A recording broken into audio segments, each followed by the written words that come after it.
चलिए, आप सभी परीक्षा के लिए तो निकल के आऊँगा। कल जिन भाइयों का पेपर है या परसों जिनका पेपर है, कुछ इंस्ट्रक्शन आप लोग अवश्य पढ़ ही लिया होगा, लेकिन एक हमारी जिम्मेदारी बनती है कि आप लोग को इंस्ट्रक्शन से परिचित करा दे कि आयोग ने क्या क्या इंस्ट्रक्शन दे रखा है। कृपया इसको एक बार आप लोग देख लीजिएगा और इसमें अगर आपने कुछ कमियां कर रखी है तो उसको फॉलो कर लीजिएगा। और सबसे पहली बात, जैसे दो बच्चे पूछे सर कि उन्होंने कुछ मिस्टेक कर दिया था, नाम में कुछ एरर कर दिया था या कैटेगरी कुछ और भर दी, कि भाई कैटेगरी आपने अगर गलत भरा है तो इशू आ सकता है, लेकिन आपका रिजल्ट आने के पहले अगर आपने गलती से गलत कैटेगरी भर दी है या एडमिट कार्ड में आपका कुछ और कैटेगरी आ गया है और आपका कुछ और कैटेगरी है, तो रिजल्ट आने के पहले जाकर के आयोग में आप एक त्रुटि पत्र दे दीजिएगा, ताकि रिजल्ट आने के पहले आपको उसमें संशोधन कर दिया जाए। अगर आपने कैटेगरी गलत भरी है, जैसे महिला का पुरुष कर दिया है, ओबीसी का एससी कर दिया है, कुछ भी गलत भर दिया है, तो जाकर के आयोग में आप इसका दे देना एक बार, ठीक है। चलिए अब देखते हैं क्या इसमें कहा। आपके आवेदन पत्र में दी गई अर्हता या पात्रता की जांच आयोग द्वारा नहीं की गई, इस बात को समझे।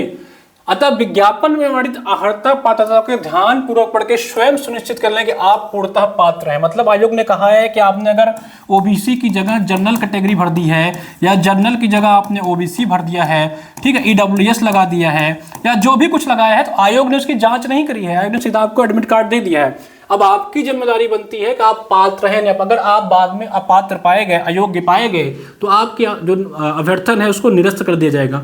इसलिए जिनसे भी गलती से भरा गया है, जो भी गलती आपसे हुई है, रिजल्ट आने के बाद यानी कि एग्जाम होने के तुरंत बाद चले जाना। प्रयागराज में हो तो वहीं पे जाकर के देख चले आना, या कहीं से भी हो तो आयोग में जाकर सबमिट कर देना अपना जो भी गलती त्रुटि हुई हो।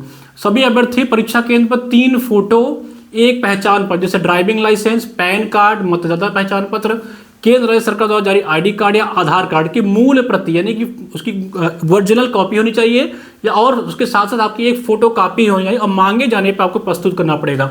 3 फोटो, एक आईडी, 3 फोटो ले लेना, अपना आधार कार्ड ले लेना और ओरिजिनल आधार कार्ड के साथ साथ एक फोटो कॉपी भी करा लेना, ठीक है। फोटो 3 कह रहा है तो आप कम से कम 5 फोटो रख के चले जाना अपना, कोई दिक्कत की बात नहीं है। जब निकलवाना तो 5 फोटो निकलवा लेना।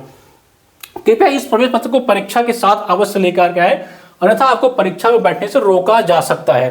तो इसको तो आपको ले जाना ही, कोई बड़ी बात नहीं है, ठीक है। चलिए, अब कह रहा है कि वास्तुनिष्ठ प्रश्नों में उम्मीदवार द्वारा किए गए गलत उत्तरों के लिए कोई दंड नहीं, यानी कि जो बच्चे बार बार पूछते हैं क्या नेगेटिव मार्किंग है, तो नेगेटिव मार्किंग इसमें नहीं है, ठीक है। इस बात को समझ लेना। यदि कोई उम्मीदवार 1 से अधिक उत्तर देता है तो उसको गलत समझा जाएगा, ये बड़ा ऑब्वियस सी बात है, ठीक है। इसमें कुछ इंस्ट्रक्शन जैसी बात नहीं है। तो अगला देख लेते हैं क्या है।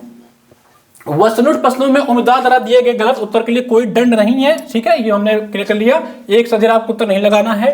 अभ्यर्थियों को सलाह दी जाती है कि अपना क्लिप बोर्ड या हार्ड बोर्ड या कार्ड हो जिस पर कुछ लिखा ना हो और काली शाही का बाल पॉइंट यानी ब्लैक पेन का बल के साथ लेकर के आए। अभ्यर्थी काली शाही के बाल पॉइंट पेन के अतिरिक्त किसी अन्य प्रकार के पेन का उपयोग न करें, यानी कि जो आपको यहाँ गोला भरना है उसको सिर्फ और सिर्फ ब्लैक पेन से भर देना मेरे भाई। डॉट पेन लेना ना, ब्लैक का मोटा पेन आता है, मेरे पास होगा, मैं आपको दिखाता हूँ, 1 सेकंड रुक जाओ।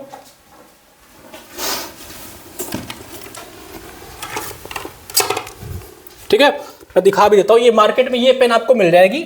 इस पेन को मैंने ले रखा है क्योंकि मुझे भी कई एग्जाम देने होते हैं। तो अगर आपके पास ये पेन नहीं है या मेरे पास ये पेन है, मैं लगातार इसी पेन का यूज करता हूँ, तो इसी पेन को ले जाना और इसी पेन से भरना। ब्लैक ही पेन होना चाहिए, इस बात को ध्यान देना। ये नहीं को सेंटर पे जाकर के दूसरे से पेन मांग रहे हो, ये गलती करोगे तो फिर परीक्षा में गड़बड़ा जाएगा, ठीक है। अभ्यर्थी किसी तरह का मोबाइल फोन, टैबलेट ये सब नहीं ले जाना, यानी कोई इलेक्ट्रॉनिक सामान लेकर नहीं जाना है।